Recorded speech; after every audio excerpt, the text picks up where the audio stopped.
خطة التقفيل في تالتة اعدادي علشان نجيب ال 140 درجة كده بإذن الله في شوال. هقول لكم على أقوى طريقة مراجعة بإذن الله تلموا بيها المنهج، وإزاي تحسن نقط ضعفك في كل مادة، وأهم التريكات اللي بتيجي في كل المواد دايما كل سنة. مش محتاجة منك بس غير إن أنت تعمل لي فولو وتعمل لي اشتراك على قناة اليوتيوب اسمها سلمى هلال، وكمان تكتب لي كومنت حلو كده وبس كده، وطبعا ورقة وقلم علشان تكتب التريكات اللي أنا أقولها لك دي. أول حاجة إحنا هنذاكر الفترة اللي جاية في اليوم 3 مواد.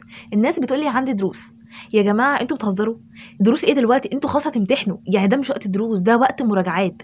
ان انت بتضيع وقتك في انت تروح درس ايا كان الدرس ده برايفت او في سنتر، انت بتضيع وقت. الفتره دي الاولى ان انت تقعد مع نفسك، شغل اليوتيوب، اتفرج على الفيديوهات فيها كل حاجه حرفيا، فما تضيعش وقتك اللي جاي لانه مهم جدا جدا جدا. لان اهم حاجه عندنا الفتره الجايه هي الوقت والنفسيه. عايزاك تجمع كده عشان هندخل في جزئيه النفسيه، عشان عارفه دلوقتي ان انتوا نفسيتكم تعبانه جدا ومش عايزين تذاكروا ومش عايزين تعملوا اي حاجه، انا عارفه. احنا راجع في اليوم 3 مواد.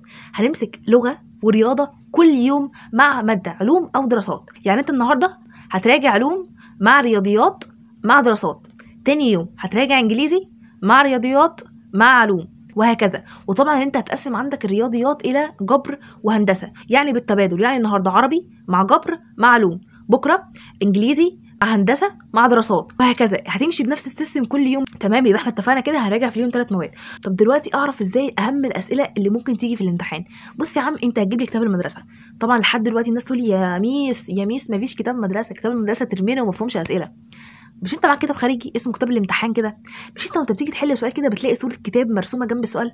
طب انت عارف السؤال ده معناه ان هو من كتاب المدرسه؟ يعني انت لما تيجي تحله تلاقي سؤال مرسوم جنب كتاب، ده معناه ان هو من كتاب المدرسه. او ان انت تكتب في جوجل كتاب المدرسه ثالثه اعدادي 2022 2023 اللي هو الكتاب القديم، يعني هيظهر لك الكتاب، هتبدا تحمله في كل المواد. لازم يكون معاك كتاب المدرسه في كل المواد. هتبدا تحل اسئله كتاب المدرسه نمبر 1 وتحفظها لي كويس جدا جدا جدا. خصوصا ايه؟ خصوصا الدراسات، العلوم، الرياضيات بتيجي من كتاب المدرسه. لكن الانجليش والعربي كتاب المدرسه فيهم مش احسن حاجه. فانت دلوقتي الرياضيات هتذاكر لي كل الاسئله بتاعه الجبر والهندسه اللي موجوده عندك، العلوم هتذاكر لي كل اسئله تعلل، كل اسئله توضح، وكل اسئله تعرف، والاسئله الاختيارات او اسئله ارسم. كل دي هتبدا انت تذاكرها من كتاب المدرسه.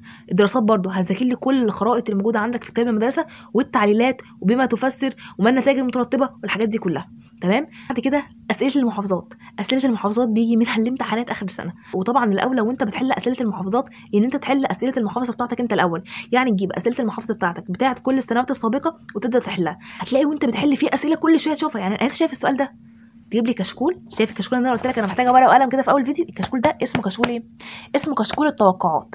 الكشكول ده هيجي لك منه الاسئله تاني يوم. هتعمل ايه؟ هتبدا تكتب الاسئله اللي كل شويه تقابلك، كل ما تيجي تحل تلاقي السؤال ده موجود، كل ما تيجي تحل تلاقي نفس السؤال ده موجود، تروح كاتب عندك السؤال اللي انت كل شويه تلاقيه ده، تروح كاتبه عندك ايه في كشكول. تمام تمام. كتبت عندك الاسئله اللي دايما بتتعد. تمام كده. الكشكول ده هو ليله الامتحان بتاعك. ليله الامتحان بتاعت الماده هتبدا تمسك الكشكول وتذاكر الاسئله اللي انت كنت كاتبها، وتبدا تكتب بقى مراجعه ليله الامتحان على اليوتيوب. اي الماده اللي انت بتذاكرها هيظهر لك فيديو كده ملمم لك كل الافكار حرفيا في فيديو واحد. هتفتح الفيديو ده وتبدا تتكلم مع المستر، تبدا تعيد كل حاجه، اي حاجه عارفها ابدا اتكلم مع المستر.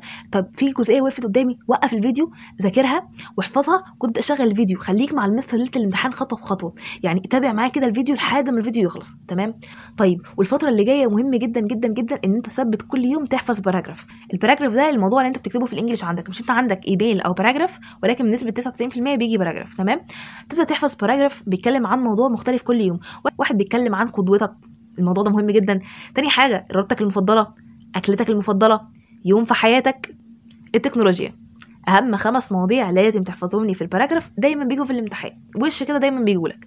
فاحفظهم واحفظ مواضيع عامه شويه، وابدا شغل مخك شويه اللي انت طول السنه مش مشغله ده. مش انت دلوقتي حفظت موضوع عن قدوتك، وليكن مثلا ايا كان الشخص اللي انت بتاخده قدوتك، طب قال لك مثلا نتكلم عن شخصيه عامه، شخصيه مشهوره، هتكتب الشخص اللي انت واخده قدوتك ده عندك في الموضوع. فانت يعني الموضوع كده ما تحفظوش وتستمه، لا، هات جمله من هنا على جمله من هنا على جمله من هنا، وابدا كون باراجراف عندك. مهم جدا برضو ان انت تحفظ مقدمه وخاتمه للموضوع بتاعك. تمام كده تمام كده. وطبعا الاهم من كل ده اللي انت تكون عامل لي اشتراك على اليوتيوب، علشان بجد فايتك فيديوهات كتير جدا جدا جدا. ولو انت مش متابعني على تيك توك، لا انت كده مش عايش اصلا.